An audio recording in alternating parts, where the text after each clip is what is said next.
दोस्तों, आज हम देखेंगे इरेशनल नंबर्स के बारे में कुछ और एग्जांपल्स। जैसे कि हमने पिछले वीडियोस में दोस्तों देखा था कुछ एग्जांपल्स ऑफ इरेशनल नंबर्स।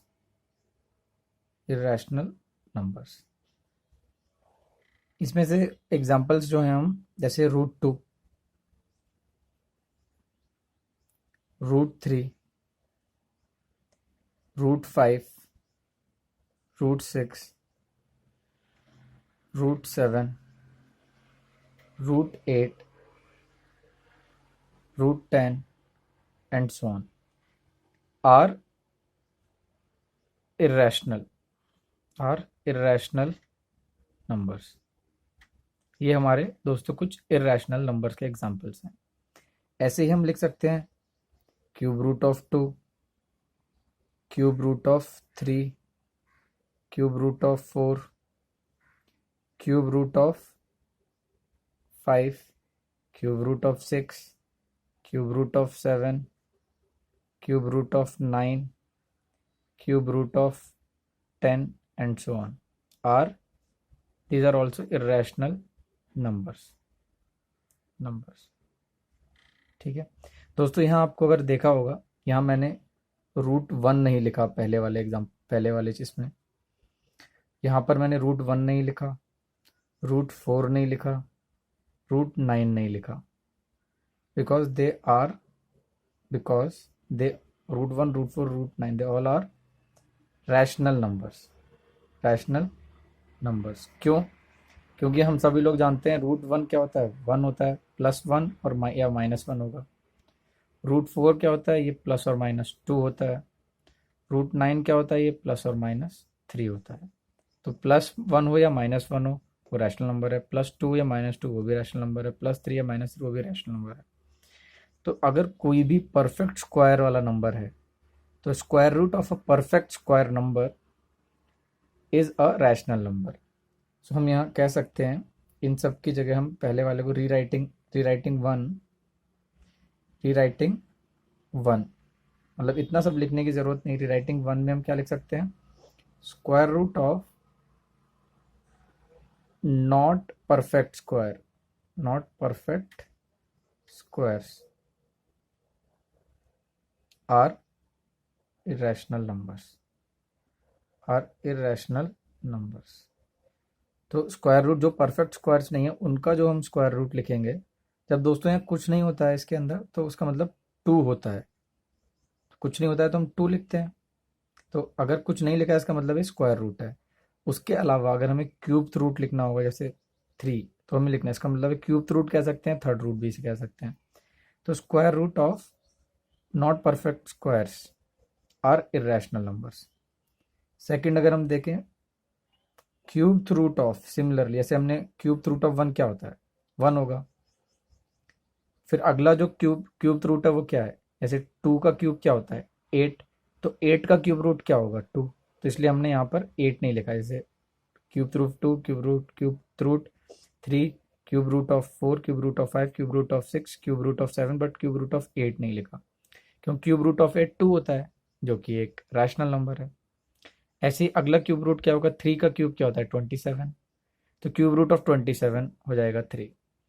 तो हम यहाँ लिखेंगे क्यूब रूट ऑफ नॉट, मतलब यहाँ पर कोई भी perfect cube are irrational numbers. इसी प्रकार से दोस्तों कुछ और हम अगर देखें, इसको जनरलाइज अगर हम कर दें, तो हम कह सकते हैं nth root of x are irrational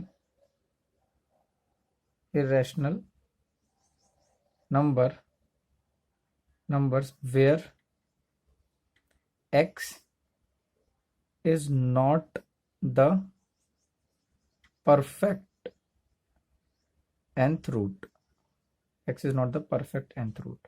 तो n की जगह, जैसे अगर हम n की जगह 2 लेते हैं तो सेकंड रूट हो जाएगा, यानी कि स्क्वायर रूट।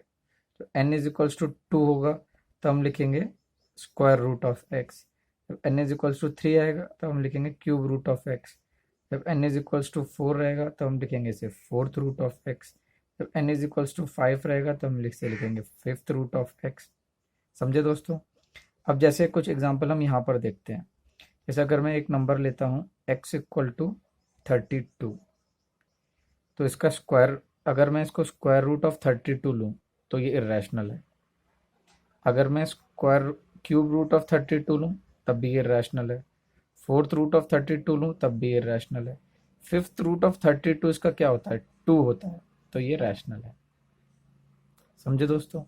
तो एक एक नंबर 32 हमने लिया जिसका स्क्वायर रूट, क्यूब रूट और फोर्थ रूट इरेशनल है, ये सब के सब इरेशनल है, मगर उसका फिफ्थ रूट देखिए आप रैशनल हो गया क्योंकि इसकी वैल्यू 2 है। और फिफ्थ रूट कैसे निकालते हैं, जैसे फिफ्थ रूट है तो आपने देखा होगा प्राइम फैक्टराइजेशन से, 216, 28, 24, 2 एंड 2 1, सो 1 2 3 4 5।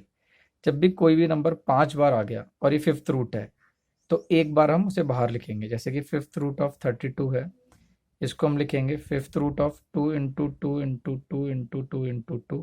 क्योंकि ये फिफ्थ रूट ऑफ 5 बार आ गया तो ये आ जाएगा, क्या हो जाएगा, ये हो जाएगा हमारा 2। अगर यहाँ पर फिफ्थ रूट की जगह मान लीजिए सेकेंड रूट होता, अगर हम लिखते हैं यहाँ पर सिर्फ root 2 into 2 into 2 into 2 into 2, तो ये पेयर होकर के, क्योंकि ये स्क्वायर रूट है 2 है तो 2 2 के पेयर होके 1 और 2, 2 बाहर निकल आएंगे यानी 2 2 2 इंटू 2 4 स्क्वायर रूट ऑफ 2 हो जाता है, जो third root 32 is equal to 4 square root of 2। तो दोस्तों ये सबसे इम्पॉर्टेंट इस चीज़ का रिजल्ट है, आपको ये बहुत अच्छे से समझना होगा। ये ज़्यादा डिटेल में आपको एनसीईआरटी में देखने के लिए नहीं मिलेगा, इसलिए आप जितने अच्छे से समझ लेंगे उतना आपके हायर क्लासेस के लिए अच्छा होगा। मैं जो आपको पढ़ा रहा हूँ दोस्तों वो सिर्फ आपके 9th क्लास को पॉइंट में दिमाग में रखते हुए नहीं पढ़ा रहा हूँ। 9th क्लास तो आपका अच्छा हो, साथ में आपकी इतनी डीप अंडरस्टैंडिंग हो जाए सब्जेक्ट को लेकर के, जिससे कि आपको जब आप 11th 12th में जाएं तो आपको ये सब्जेक्ट पढ़ने में और मज़ा आए और आप और आसानी से समझ पाएँ। उम्मीद करता हूँ दोस्तों आपको ये इरेशनल नंबर्स के एग्जांपल्स अच्छे से समझ में आए होंगे। थैंक यू दोस्तों।